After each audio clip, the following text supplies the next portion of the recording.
Aujourd'hui, 14 janvier 2016, cela fait 2 mois que Hamamadou est incarcéré à la prison civile de Filingué. Le président du parti Lumana a jeté l'éponge à toute action judiciaire selon son avocat. Décryptage de cette décision dans un instant. Le ministre de l'Élevage a procédé ce matin au lancement du projet régional d'appui au pastoralisme dans le Sahel. Décision dans ce journal.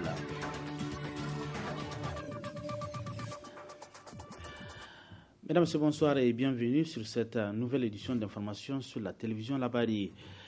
14 novembre 2015, 14 janvier 2016. Cela fait jour pour jour 2 mois que le président du Modène FA Lumana Africa Hamamadou est incarcéré à la prison civile de Filingué. Après le rejet de 2 de ses demandes de liberté provisoire introduites par son conseil d'avocats, Hamamadou a demandé à ce dernier de surseoir à toute action judiciaire. Quelles sont les raisons de cette décision? Élément de réponse à travers ce reportage signé Adam Soumana.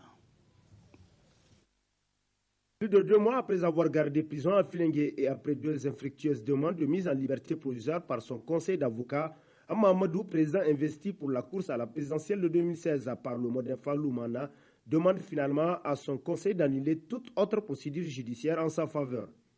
L'enfant terrible de Yuri, comme le surnomme bon nombre de concitoyens, décide ainsi de se remettre davantage à Dieu. Une sage décision selon l'un de ses proches. En se remettant à Dieu, en prenant cette décision, l'opinion publique nationale et internationale comprendra que Hamma est devant un groupe de personnes, d'individus sourds et muets, qui ne voient que leur objectif, qui ne cherchent qu'à atteindre leur objectif, quels qu'en soient les moyens utilisés. Donc pourquoi s'attarder avec de pareils individus? C'est la raison pour laquelle moi j'apprécie hautement la position de Hamma. À l'honorable député national de poursuivre que cette situation n'impactera nullement la campagne pour la présidentielle et les législatives au niveau du Modène FA Lumana. À l'heure actuelle, je pense que la position de Hamma, même si Hamma était libre, ce n'est pas Hamma seul qui va faire sa campagne. C'est l'ensemble des militantes, militants et sympathisants de Lumana FA Africa qui va faire la campagne, va mener cette campagne. Donc, que Hamma soit là ou absent, les militantes et militants et les sympathisants de Lumana ont pris la décision de s'engager corps et âme pour mener à bien la campagne. Mais en attendant l'ouverture des campagnes, l'on peut aisément constater que le taux se resserre de plus en plus autour de Hamamadou, avec notamment son accusation dans l'affaire dite de coup d'État manqué. Les gens ont dit que Ham est impliqué là-dedans. Nous attendons à ce que les preuves nous soient apportées pour que nous soyons convaincus ou pas. Et même s'il y a des preuves, il peut fabriquer les preuves. L'adage dit, qui veut tuer son chien l'accuse de rage. En attendant que donc lumière soit faite par les personnes ou structures compétentes sur cette affaire de putsch de juillet, tout patriote sincère doit prier et œuvrer pour la cohésion et la quiétude sociale afin d'aller à des élections apaisées et que le meilleur gagne. Le ministre de l'Élevage a procédé au lancement ce matin du projet régional d'appui au pastoralisme au Sahel. Et c'est un projet financé par la Banque mondiale et le Millennium Challenge Corporation à hauteur de 90 millions de dollars et qui s'étalera sur 6 ans. Le compte rendu avec Alice Ibrahim. Le Niger est un pays d'élevage qui est reconnu pour la qualité de son cheptel. Cependant, le pastoralisme dans notre pays est soumis aux aléas climatiques qui changent d'une année à une autre. C'est dans ce contexte qu'intervient la mise en route du projet régional d'appui au pastoralisme au Sahel.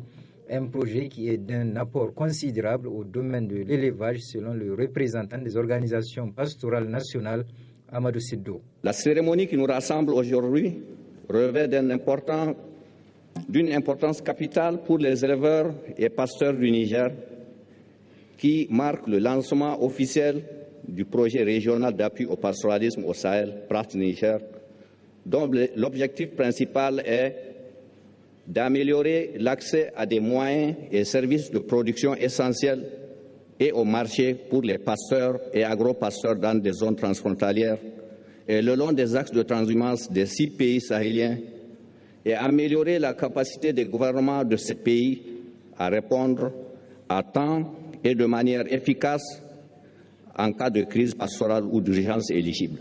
Le représentant de la Banque mondiale n'a pas manqué de relever l'importance d'un tel projet. La particularité du PRAPS est de s'exécuter dans 6 pays régionaux, à savoir le Burkina Faso, le Mali, la Mauritanie, le Niger, le Sénégal et le Tchad. Et en même temps, d'apporter aussi la dimension transfrontalière des activités dans un secteur où nous savons tous que la mobilité des troupeaux est fondamentale. Et comme nous sommes au Sahel et que les situations de crise y sont malheureusement récurrentes, le PRAPS se propose aussi d'améliorer la capacité de ces pays de répondre rapidement et de façon effective aux crises pastorales. Ensuite, procédant au lancement du projet d'appui au pastoralisme, le ministre de l'Élevage a précisé la grande opportunité qui s'offre aux éleveurs. Le PRAPS est donc arrivé à son heure en ce qu'il symbolise les ruptures attendues et recherchées dans une meilleure prise en compte du pastoralisme au sein de notre espace communautaire, soumis de manière récurrente aux affres de la sécheresse et de l'insécurité. Ce projet, financé pour près de 45 millions de dollars par le groupe de la Banque mondiale pour une durée de 6 ans, avec des ressources additionnelles attendues de l'ordre du même ordre de 45 millions de dollars par le MCC Corporation, portant ainsi l'enveloppe à près de 46 milliards de francs CFA, le PRAPS Niger est donc une chance, une opportunité, mais aussi un défi pour le développement des zones pastorales. Aussi, le ministre de l'Élevage de dire que l'année 2016, qui voit le démarrage du projet d'appui au pastoralisme, sera considérée comme l'année des grands rendez-vous, des grands engagements, mais aussi de tous les espoirs des pasteurs et agro-pasteurs. La suite de ce journal avec ce communiqué de presse de la Commission de l'Union européenne. La Commission européenne a annoncé aujourd'hui l'adoption de 10 actions au bénéfice de la région du Sahel dans le cadre du Fonds fiduciaire d'urgence pour l'Afrique en faveur de la stabilité et de la lutte contre les causes profondes de la migration irrégulière et du phénomène des personnes déplacées en Afrique. Ces mesures représentent plus d'une centaine de millions d'euros et font suite au sommet de la Valette tenu du 11 au 12 novembre 2015 et au sommet d'Injamena tenu le 20 novembre 2015.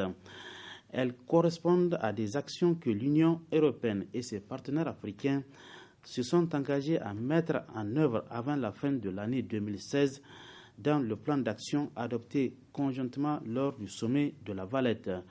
Le fonds fiduciaire a été établi en un temps record, ce qui démontre la détermination de la Commission européenne et les membres du comité opérationnel à répondre immédiatement aux défis des partenaires africains de la région. L'adoption de cette toute première série d'actions pour un montant global de plus de 100 millions d'euros démontre la capacité de l'Union européenne à réagir immédiatement. Ces actions contribueront à la mise en œuvre des engagements pris lors du sommet de la Valette sur la migration entre l'Union et ses partenaires africains et démarreront dès le début de cette année. Elles s'inscrivent dans les 4 axes prioritaires du mandat confié à la Valette au Fonds fiduciaire d'urgence, la création d'emplois, en particulier pour les jeunes et les femmes, la résilience des populations les plus vulnérables, une meilleure gestion des migrations et le renforcement de la sécurité dans la sous-région. 2 projets pour un montant de 32 millions d'euros seront mis en œuvre, je précise donc, au Niger, dans la région d'Agadez pour soutenir les autorités dans la gestion des flux migratoires et promouvoir des alternatives durables à la migration irrégulière. D'autres actions visant la sous-région mais aussi le nord de l'Afrique seront présentés pour approbation dans les prochaines semaines. Fait à Bruxelles le 14 janvier 2016. C'était là un communiqué de presse de la Commission européenne. La coordination du syndicat des agents des collectivités territoriales du Niger a tenu ce jeudi une assemblée générale à la Maison des jeunes de la culture Diado Sekou de Niamey. Objectif, informer leurs militants et militantes sur l'état d'avancement des négociations entre ce syndicat et les autorités dans le cadre de la prise en compte de leurs revendications. Le reportage avec Michel Deji. C'est pour passer au peigne fin leurs différentes revendications que cette Assemblée générale des agents des collectivités territoriales est organisée. Cette AG, on a organisé ça pour expliquer un peu comment ça se passe pour les négociations au niveau des autorités. Expliquer un peu à la base où est le niveau de notre statut et puis leur expliquer encore d'autres problèmes qui ne sont pas au courant de ça. On est en train de parler encore pour avoir un logement pour un agent. En tout cas, il y a plusieurs problèmes qui sont en train de voir pour expliquer un peu à la base. Et ça dépend de ce que la base va nous dire comme réponse qu'on va leur transmettre à notre niveau, nous aussi. Ça, c'est un droit. Le droit, ça s'arrache. Ça ne se négocie pas. C'est ça. Autre point qui seront abordés au cours de cette Assemblée générale, c'est la question de l'état de délabrement dans lequel se trouve le garage municipal de Niamey et le paiement à terme échu des salaires de ces agents qui ont fait l'objet de beaucoup de grèves de leur part ces derniers mois.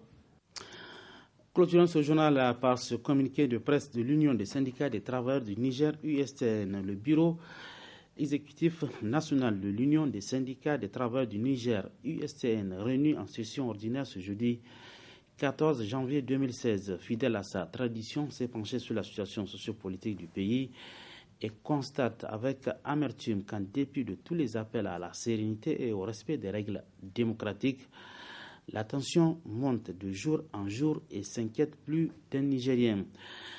En témoignent les multiples déclarations qui se succèdent de jour en jour.